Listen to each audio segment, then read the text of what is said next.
পাকিস্তানের মন্ত্রী পরিষদের সদস্যরা বাঙালিদের উপহাস করে, ঢাকার লোকরা কি কমোড ব্যবহার করতে জানে নাকি? তারা তো প্রাকৃতিক কার্য সমাধা করে কলার ভেলায়। That was their statement, disgraceful statement, ignoble statement, ignoble against the bank. তো তারা এই যারা বলেন যে মুসলমানরা না বুঝে মুক্তিযুদ্ধে গিয়েছেন, তাদেরকে আমি অনুরোধ করব যে আপনারা পাকিস্তানের 23 বছরের ইতিহাস, যে 23 বছরে আমাদের কিভাবে গ্রিনলিং করেছে, সেটা যেন জেনে এই এই মন্তব্যগুলো করেন। অত্যন্ত প্রান্তিক সমাজের মানুষ তারা, তারা ব্যবহৃত হয়েছে তো রাজনীতিতে, হ্যাঁ, ডেকেড আফটার ডেকেড তারা ব্যবহৃত হয়েছে।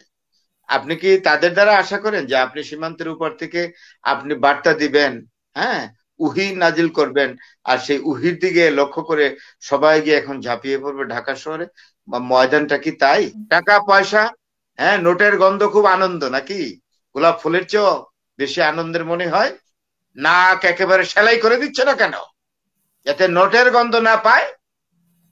হ্যাঁ, যেখানে যে দরকার, ইয়াং ছেলেরা অনেক সৎ হয়, আর যারা আমরা বয়স্ক লোক তাদের দুনিয়াদারির প্রতি বেশি মায়া, তাদের টাকা পয়সার প্রতি বেশি লোভ।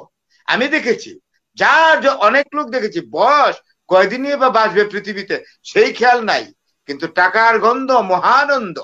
কোন একটি পত্রিকায় বলা হয়েছে যে মুসলমানরা না বুঝে মুক্তিযুদ্ধে অংশগ্রহণ করেছে। দেখুন এখানে আমরা আমরা 5 জন আছি, 3, 2, 5, 6 জন, আপনি সহ। তো সেই ক্ষেত্রে বোধহয় বয়সের বিবেচনায় পৃথিবীতে আমি আগে এসেছি। তো পৃথিবীতে আমি আগে আসার কারণে অনেকটাই সৌভাগ্যবান যে মুক্তিযুদ্ধ আমি দেখেছি। আমার নিজের মা মুক্তিযুদ্ধে শহীদ হয়েছে, আপনারা জানেন, এই কথা আমি বলেছি। তো মুক্তিযুদ্ধ যিনি দেখবেন বা যে দেখেছেন তার অভিজ্ঞতা, আর মুক্তিযুদ্ধ সম্পর্কে ইতিহাস পড়ে যিনি অভিজ্ঞতা অর্জন করেছেন, তার মধ্যে কিন্তু একটা ফারাক থাকবে।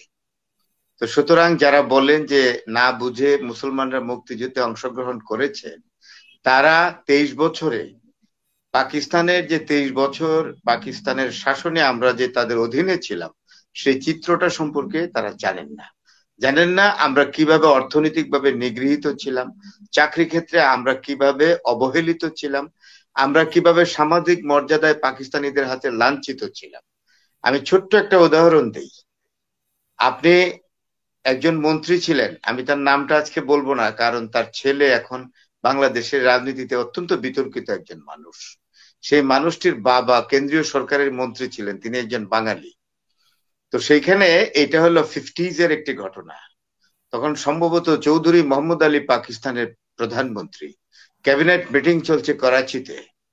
তখন কিছু কমোড আসছিল, কমোড মানে ওয়াশরুমে ব্যবহার করার যে কমোড, সেগুলো ওয়েস্টার্ন ওয়ার্ল্ড এর কোন দেশ, বোধহয় শুধু আমেরিকা থেকে, সেগুলো পাকিস্তানকে স্পন্সর করছিল, মানে ডোনেট করছিল, যে পাকিস্তানের কয়েকটা শহর সাজানোর জন্য, করাচি, তারপরে পেশাওয়ার এবং ইসলামাবাদ তখন হয়নি, কোয়েটা, এইসব শহরগুলোতে কমোড বসানো, লাহোর পর্যন্ত। তো সেখানে মিটিং এ যখন বসছে, তখন এই বাঙালি মন্ত্রী একটি কথা বলেছিলেন মাননীয় প্রধানমন্ত্রী তৎকালীন সময়ে চৌধুরী মোহাম্মদ আলীকে অ্যাড্রেস করে, যে স্যার, আমাদের ঢাকার জন্য কিছু কমোড বরাদ্দ থাকবে না? আমাদের তো ওয়াশরুমে এগুলো লাগে। তখন হাসি রোল পড়ে গেল পুরা ক্যাবিনেটে। কি তারা হাসছেন? তৎকালীন পশ্চিম পাকিস্তানের, বর্তমান পাকিস্তানের মন্ত্রী পরিষদের সদস্যরা বাঙালিদের উপহাস করে, ঢাকার লোকরা কি কমোড ব্যবহার করতে জানে নাকি? তারা তো প্রাকৃতিক কার্য সমাধা করে কলার ভেলায়। That was their statement, disgraceful statement, ignoble statement, ignoble against the bank. তো তারা এই যারা বলেন যে মুসলমানরা না বুঝে মুক্তিযুদ্ধে গিয়েছেন, তাদেরকে আমি অনুরোধ করব যে আপনারা পাকিস্তানের 23 বছরের ইতিহাস, যে 23 বছরে আমাদের কিভাবে গ্রিনলিং করেছে, সেটা যেন জেনে এই এই মন্তব্যগুলো করেন। অন্যথায় ইতিহাসের দায় থেকে তারা মুক্ত হবেন না।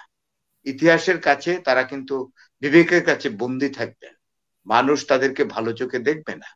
আমি এটা চাই না। এবার আসেন আন্দোলন। আন্দোলন কে করবে? আমি তো ঢাকা শহরেই বসে আছি। I am standing on the soil of the capital city. কে আন্দোলন করবে? আওয়ামী লীগ? আওয়ামী লীগে আন্দোলন করতে কি কি লাগে জানেন? টাকা পয়সা লাগে, আন্দোলন করতে লোকবল লাগে, আন্দোলন করতে আরো বিভিন্ন ফুটিং লাগে। যাদের টাকা পয়সা আছে, আওয়ামী লীগের যারা টাকা অর্জন করেছেন সত্যিকার অর্থে বলতে কি, তারা সীমান্ত অতিক্রম করে চলে গেছে। তারা এখন বিভিন্ন হোটেলে বসে বৈকালিক জলযোগে ছোলা বাটুরা কচুরি খাচ্ছেন, চমৎকার করে, শুনেছি হাসাহাসিও করছেন। আমার জনৈক ছাত্রী, ছাত্রলীগ করা, সে ইংলিশে অনার্স করেছে, মাস্টার ডিগ্রি ইডেন কলেজ থেকে করছে। সে ইন্ডিয়াতে গিয়েছিল, তার একটা ভিসার মেয়াদ ছিল প্রায় 6 মাসের মতো, তো কিছুদিন ছিল। ভিসা যেহেতু এখন পাওয়াই যায় না ভারতের, তাহলে একটু ঘুরে আসি যেহেতু আমার ভিসার মেয়াদ আছে। তার সুযোগ হয়েছিল কিছু কিছু নেতাকে দেখতে, তো তারা একটা 3 স্টার হোটেলে গিয়ে দেখলো যে তারা চমৎকার করে জলযোগ করছেন। না, জলযোগ কি, সান্ধ্যকালীন জলযোগ। সেখানে গরম পরোটা লুচি আসছে, তারপরে ছোলা বাটুরা আসছে, আর তারা চমৎকার ভাবে হাসছেন, এরকম যে তারা কিছুদিনের মধ্যেই ঢাকা শহরে আসবেন। তো এই আর ওইখান থেকে মানে জি জি, আমি আমি আর নামটা নাই বা প্রকাশ করলাম, বলা তো যে আমি নিরীহ মানুষ, শিক্ষক, কখন কোন বিপদে পড়ি, এমনিতেই সমস্যায় আছি সবচেয়ে। যাকে আর নাম বলে আর নিজের বিপদ বাড়াতে চাই না। তো আমি বলছি কি, আপনারা যারা বার্তা পাঠান সীমান্তের উপর থেকে, একটু দয়া করে আসুন, এসে গুলিস্তানের মোড়ে দাঁড়ান, ধানমন্ডির 27-এর মোড়ে দাঁড়ান, অথবা পল্টন ময়দানে এসে ডাক দেন। আগে আসুন, দেশে আসুন, দেশে এসে ডাক দেন, তারপরে অবরোধের লোকজন যাবে কি যাবে না তা তো জানি না। যারা আছে তারা কায় ক্লেশে বেঁচে আছে, তাদের অর্থ নেই, বিত্ত নেই, বেসাত নেই, কারো বাড়িঘরও নেই, অনেকে স্লাম এরিয়াতে থাকে, অত্যন্ত প্রান্তিক সমাজের মানুষ। তারা ব্যবহৃত হয়েছে তো রাজনীতিতে, হ্যাঁ, ডেকেড আফটার ডেকেড তারা ব্যবহৃত হয়েছে। আপনি কি তাদের দ্বারা আশা করেন যে আপনি সীমান্তের উপর থেকে আপনি বার্তা দিবেন, হ্যাঁ, উহি নাজিল করবেন, আর সেই উহির দিকে লক্ষ্য করে সবাই গিয়ে এখন ঝাঁপিয়ে পড়বে ঢাকা শহরে? ময়দানটা কি তাই? না, অবস্থাটা কিন্তু তা না। সুতরাং আমি বাস্তববাদী মানুষ, আমার শিক্ষকতার বয়স 33 বছর পার হয়ে যাচ্ছে। সুতরাং I am not that much stupid exactly to be hopeful. আর হোপফুল আমার কারণ কি? আমি কি রাজনীতি করে এমন লোকদেরকে রাজনীতিতে আবার পুনর্বাসিত করব যারা ব্যাংক ফুকলা করে ফেলে, যারা হাজার হাজার কোটি টাকা পাচার করে দেয়, যারা দেশকে অর্থনীতির চরম একটা দুর্বিপাকে ফেলে গেছে? তাদের why should I exactly see their installation in politics once again? Why should I see? No, not at all. আমার জীবনে কি আছে বলে, আর কি কতটুকু আমি এগুলো দেখবো? সুতরাং যেগুলো বলছি স্পষ্ট করেই বলছি। আমি দয়া করে যারা বার্তা পাঠান তাদের কাছে আমার একটা ছোট্ট বার্তা থাকবে যে প্লিজ এই সকল অসহায় মানুষগুলোকে আর বিপদে ফেলবেন না। আপনারা আরাম আয়েশে আছেন, এখনো শীত আছে, এই মাত্র জানুয়ারি তো, আরে ফেব্রুয়ারি মাস তো, এই তো আধা ঘন্টা পরে ফেব্রুয়ারি মাস আসবে, তারপরেও কলকাতায় গরম ঠান্ডা আছে।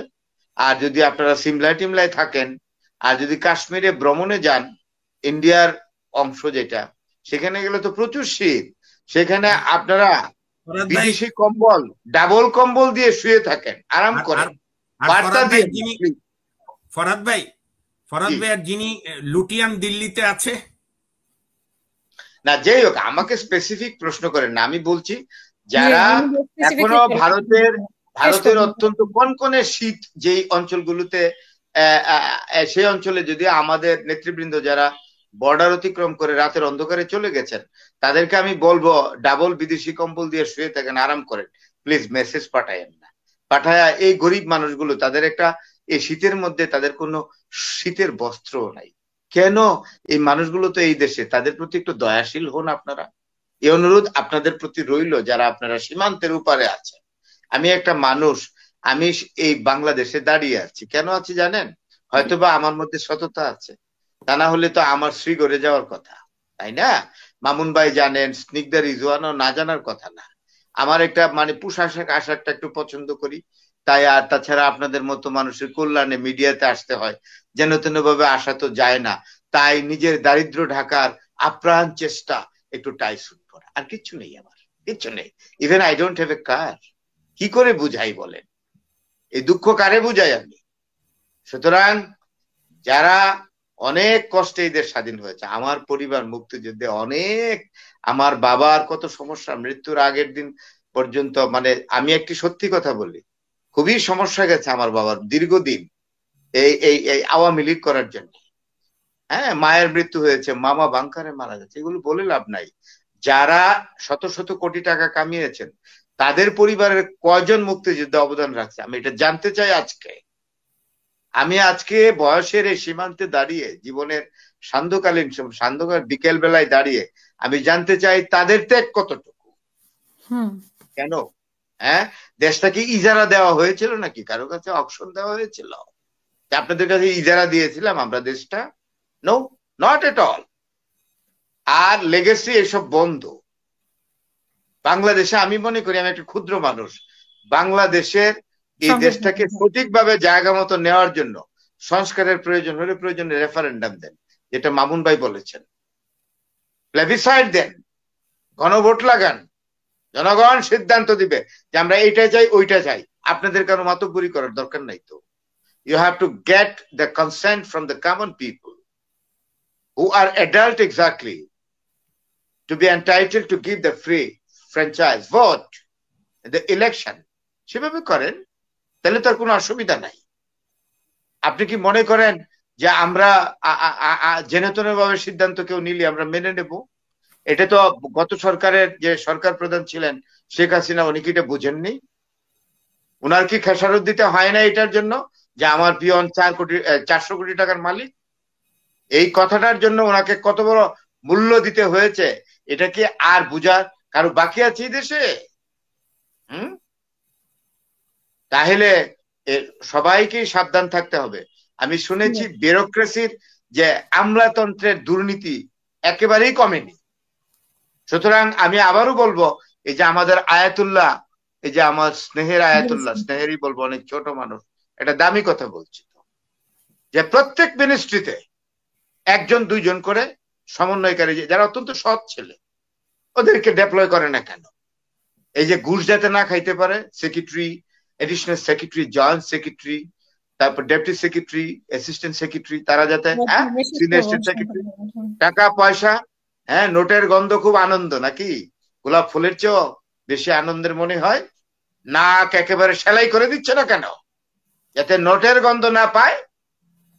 হ্যাঁ, যেখানে যে দরকার, ইয়াং ছেলেরা অনেক সৎ হয়, আর যারা আমরা বয়স্ক লোক তাদের দুনিয়াদারির প্রতি বেশি মায়া, তাদের টাকা পয়সার প্রতি বেশি লোভ। আমি দেখেছি, যার অনেক লোক দেখেছি বয়স কয়দিনই বা বাঁচবে পৃথিবীতে সেই খেয়াল নাই, কিন্তু টাকার গন্ধ মহানন্দ। ইয়াং ছেলেদের মধ্যে আবেগ আছে, ওরা মনে করে দেশটাকে ঠিক করি, আমার বয়স আছে, সুন্দর দেশ গড়ি এবং এই সুন্দর দেশে বসবাস করবো সুন্দরভাবে। আর যারা বয়স্ক হয়েছে সবাইকে বলছি না, অনেকেই দেখছি যে আরে দুনিয়া তো শেষ হয়ে গেছে, আর কয়দিনই বা বাঁচবো, যা পারি তা খাই, যা পাই তাই খাই, এগুলো ঠিক না। This is not proper. Thank you very much.